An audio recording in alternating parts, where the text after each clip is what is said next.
one of the things that, and I can't remember, I think it's about 5 or 6 years ago, that Tammy Davis was the president of the VCA at the time, I believe.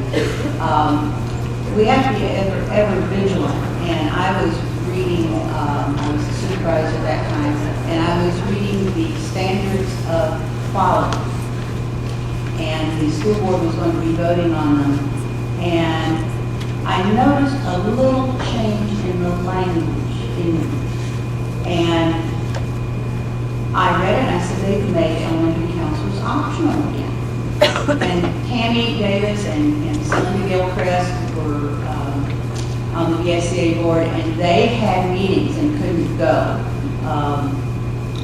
to Richmond. So I took a personal leave day, and I called Margaret Roberts at who's the person you have to call to get on the schedule for the Virginia Board of Education, and said, is there a slot? And I come down. And I drove to Richmond, and I spoke before the school board, and I was the only speaker that day on that issue. And Eleanor Saswall, after I spoke, said, and they don't normally comment, she said, that's not what we intended, and I did not notice it.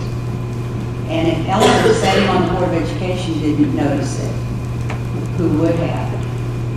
They immediately voted to change that, but had it not been changed, principals out in schools or superintendents or school boards could have chosen to have not had elementary counselors. So it is very important that we stay ever vigilant, because a comma or a dropped phrase can make the difference of whether we're mandated or not. So constant vigilance, and I'm thankful that I was able to go that day, and it was immediately as I came down from speaking, people from the Education Association came over to me, even a private group that was there came up and says, what can we do? What can we do to help? We didn't know. And somebody from a social group there speaking on behalf of young people that had nothing to do with the public school system. They were shocked to think that elementary counselors might go by the wayside. So we have to stay ever vigilant, even though we're now there. Every time the standards of quality, standards of learning have changed, we have to read them carefully, and we have to advocate for ourselves. Ted and Bob, you both mentioned Carl Swanson and the work that he did, and many others in getting the LTC passed in Virginia. Can you talk a little bit about that? I grabbed the mic because I wanted to get in one thing on elementary guidance. One of our premier awards is the William H. Van Hoos Award for Leadership.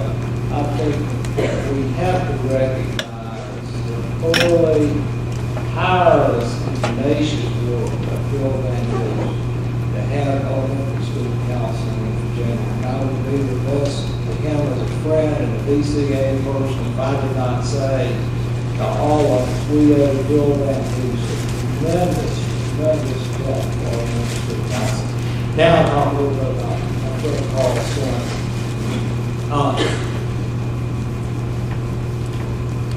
In the prayer book of my church, we start the Lord's Prayer by saying, we are bold to say.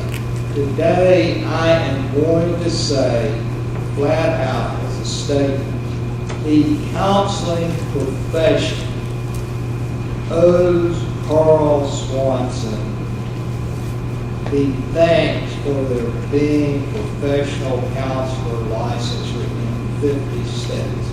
Period, exclamation point. And for those of you that don't know Carl's history, etc., I can't do it all, but I'm just going to tell you a little bit notable.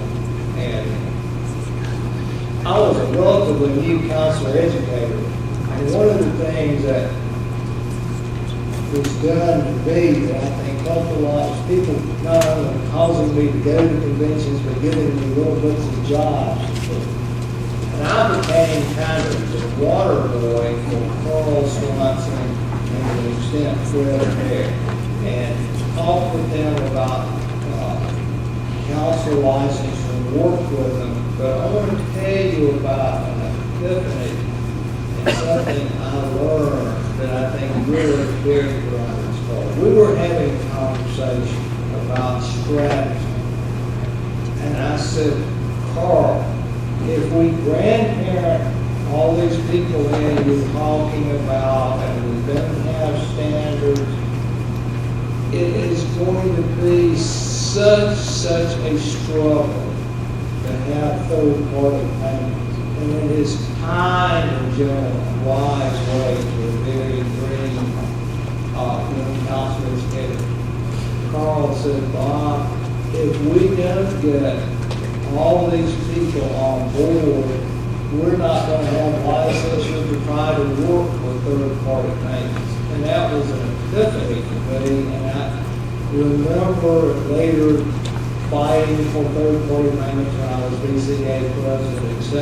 It always came back to me, we wouldn't be here if Carl hadn't made this big attempt. And we all look at that. A little personal thing about my relationship with Carl. After that, I got a telephone call from Carl, and he said, Bob, I want to ask you to chair the committee, which was DPGA. And I said, sure, Carl. Well, he said, no, I want to tell you something before you decide that you can do this. He said, if you tell me yes, you have no future in BPGA. You will never hold an elected office. This is so controversial that you're effectively ending any leadership potential you have in BPGA. I said, good. He said, we have to change the name. I want Virginia to be the first state organization to change the name and make it more inclusive for us. Remember, you know, Carl, you shouldn't go Carl knows for anything. Take it down. That's the only mistake that I know that Carl knows in technology that I did go on. You are with the Michael Press and VCA and other things. But what I want to say, in addition to being the patron of council license, or something that was not very well known, is that Virginia was the first organization to go to the VCA and all of the CA initials, and that came out of Carl's leadership. I just want to echo what Bob said. I think probably he's the least honored leader. I don't think people know what he's done for our profession. And I was in Virginia when the law was passed, but Carl Swanson's the one who passed the law. I mean, he's the one who did it. We helped a little bit. And the Counseling Association name, when I became executive director of VCA, we had been told for years we couldn't be the American Counseling Association because somebody else owned it. And so I talked to Carl about it. He says, well, buy it. And as soon as I became ACA executive director, that was one of the first things we did, is we bought the name from a little association. It cost $1,000 or something, I can't remember. But that, Carl Swanson did that, you know, and I think it's things that people, they don't understand, that we wouldn't have licensure, Virginia hadn't led the way, we wouldn't have made the bold changes we made. He was behind a lot of that, and I just think that he deserves every recognition we can give him. I wasn't here in '76, but I was here 4 years later, and certainly became aware of the impact. But I think, again, going back to Carl and understanding what he did in really leading the effort to get licensure in Virginia, the ripples were sent out from that. That we're still feeling across the country and actually across the world. To understand the impact he made. You know, it was just last year that the 50th state, California, got licensure. And I think we have to remember that was due to so much Carl's efforts. And it's still happening now as we see credentialing, certification, accreditations beginning around the world. again, that started with licensure in Virginia. We can't forget that impact, and also appreciate the role that Virginia has played in setting the standard for counseling globally.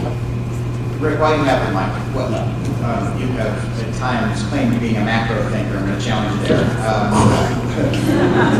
Putting aside specific issues like licensure or the mandate for elementary counselors, what do you think has changed in the counseling profession in the time that you've been in a counselor? Okay, yeah, that's a good question. I think the best answer to that, the most prominent thing that comes to mind is the sense of, this covers a broad base, is the sense of professional identity. When we take a look at all the things we've talked about, the license in Virginia, and we start seeing the after effects in terms of the development of MDCC and KCREP, the establishment of credentialing. For the last 20 years, I've been a credentialing guy. We can't underestimate the impact of that on all the things we see happening in counseling. The advocacy, this all goes back to having a clear, strong professional identity. And it's been interesting that this has also been one of the most significant battles, not only in terms of establishing identity for others, but also establishing professional identity within. And we still experience that. And I do think this is going to be one of the most difficult issues for us as a profession.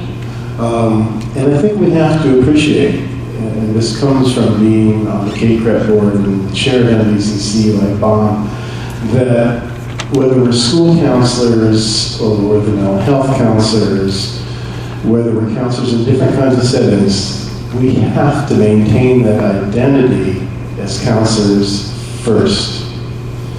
I cannot emphasize that enough. As I look into the future, if we splinter, if we start identifying ourselves just as school counselors, just as mental health counselors, our future does not look good. We have gotten to where we are. The VCA has led so much of this because we've joined together. And again, it goes back to the whole house divided kind of thing. If we cannot keep ourselves together, we will not stand.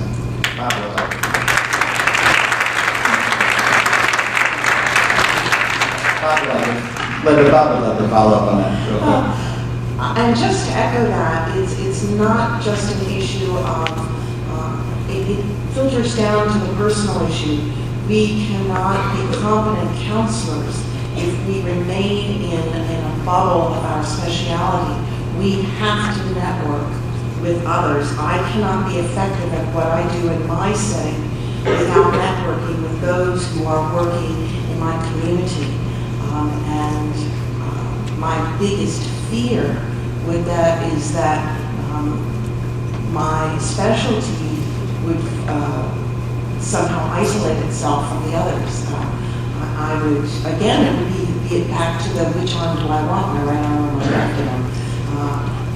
Every single one of us has something to teach each other, and that's why I value conventions and professional development. I learn from every aspect of counseling, and I treasure that. It's important. Can you pass that down, Bob, please?